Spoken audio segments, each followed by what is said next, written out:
All right, guys, thank you and welcome to Political Acumen. I'm your host, Maddie Wags, and appreciate you showing up. And for those that have already subscribed, I appreciate you. And if you see this and want to subscribe and hear more content from me, please do. And if you like and or dislike this video, like the way the algorithms work is if you like it or dislike it, even if it doesn't matter, like it helps put it in there and show that people are engaging in my content. So please. So thank you. And I'm still learning stuff and I'm still working on content and how it looks, and I need to make some enhancements to the station and do other things. So I appreciate you growing with me, guys. I do appreciate it. So, but let's get right into the topic, because what I learned on my analytics page is that shorter videos that are quicker and more concise are probably going to get more concurrent viewers and stuff. So I'm going to try and work on having a short video that's feature rich. So here we go. So I don't know what everybody that may hear this thinks of themselves, if they are a centrist or even a moderate, but this is a little video snippet that I found that kind of talks about one potential view of a moderate and a centrist. So stances, they see both parties as overly ideological and wish politicians would compromise more.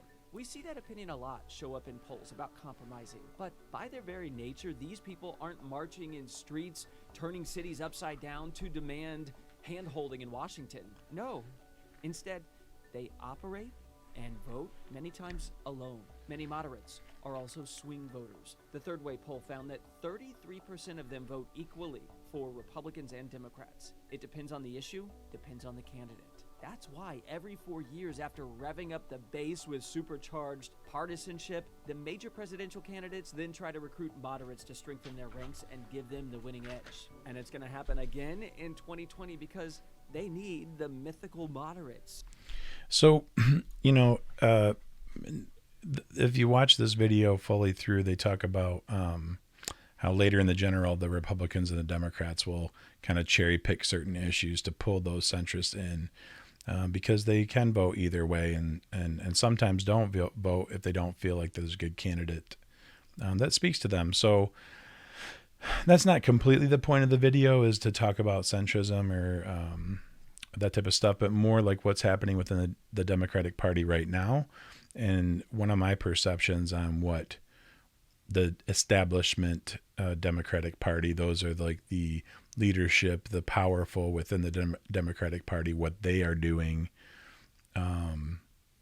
with those centrist voters within that kind of lean left and or have more progressive ideological views. And so when you look at Iowa specifically, and you look at some of the facts about the caucus and how the Democratic Party was using an app designed by a company called Shadow, and this has been reported everywhere about the app and the meltdown and all these other things.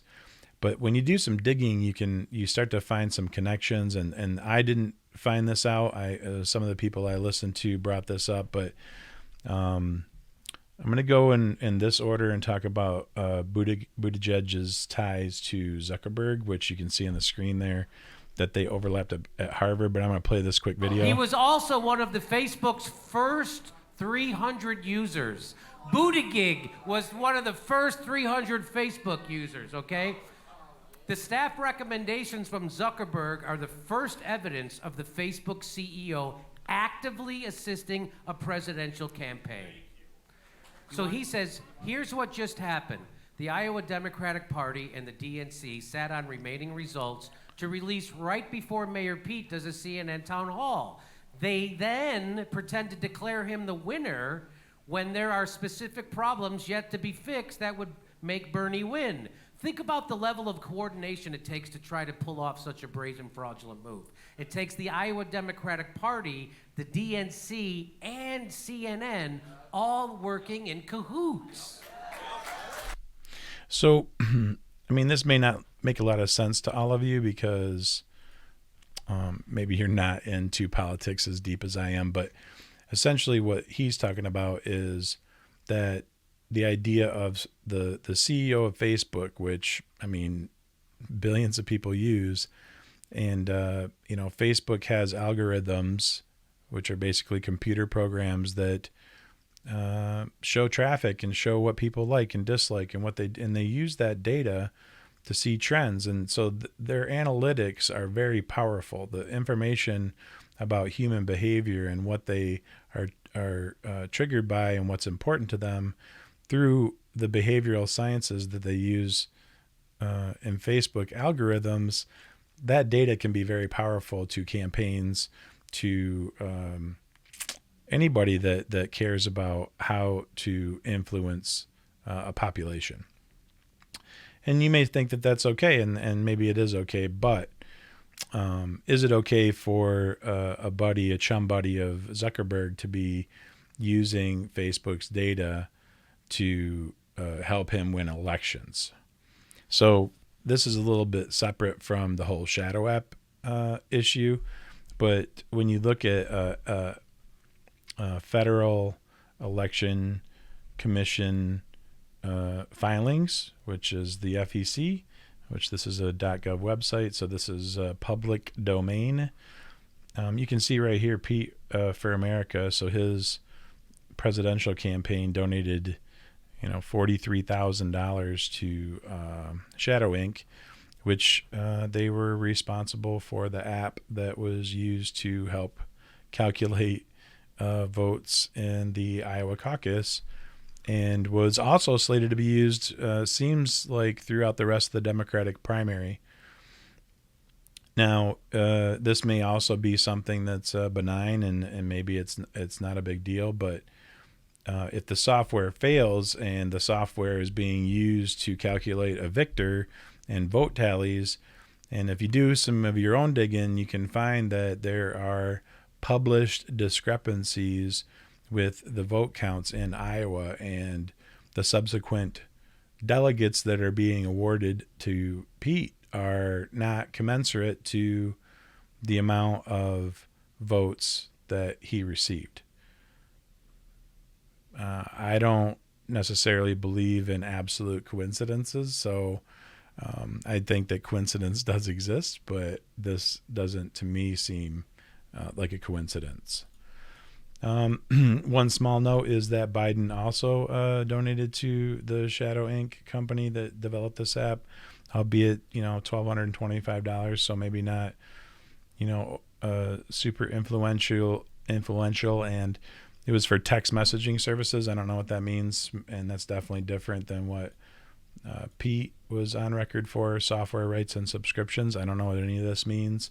I don't know all of what that means that he purchased, but the app is software. So anyways, and that leads me to believe that the election process now, the primary is the precursor to the general, which that person, then one of those two people end up being the president of the United States, the most,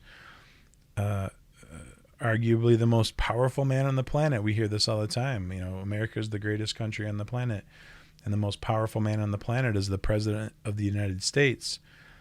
And yes, we are a democratic republic. We're a representative republic. And we do live in a democratic society.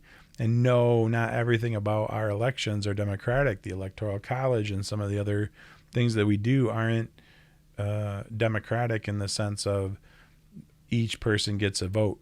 Like, not all votes count in some circumstances. But all that aside, I would like to have accurate results. I would like to have transparency. I would like to have unbiased behaviors from the party that is trying to put forth a candidate that represents a platform that represents as many Americans as we can represent. Because we're all apparently family. So when I see things like this, it bothers me in the sense that it's I feel like the process is disingenuous, and this leads people to not vote and not believe in the system that we have and not participate. And that's what we should be doing, is participating to help shape our society in positive ways. And this is not, in my opinion, a positive thing. So then I do some more digging, and I find a report from Princeton University that, Ivy League Princeton, and, one company, or a company called Diebold, manufactures voting machines that are used in 30, this DRE, that are manufactured in 30, or used rather in 30 states. This is how we register votes. And this Princeton University, this is from, I believe, 2010. And these machines are still being used today, folks. So this is their their main findings of the whole study. And I highlighted all of it, but the TLDR is that within 60 seconds, anyone with direct contact to these machines can take a USB thumb drive with the appropriate software, plug it into the machine, and will cause almost indetectable irregularities and incorrect vote counts that can sway votes from one person to the next. I mean, this is a Princeton study that says that the machines that over half of our states use aren't secure. And so I have a hard time with the media that says Russia hacked our elections, and yet here we are 4 years later, and a study from 10 years ago proves that we're not even safe from our own devices, let alone being hacked by Russians, and yet it's still happening. It's 2020, and it's still happening. So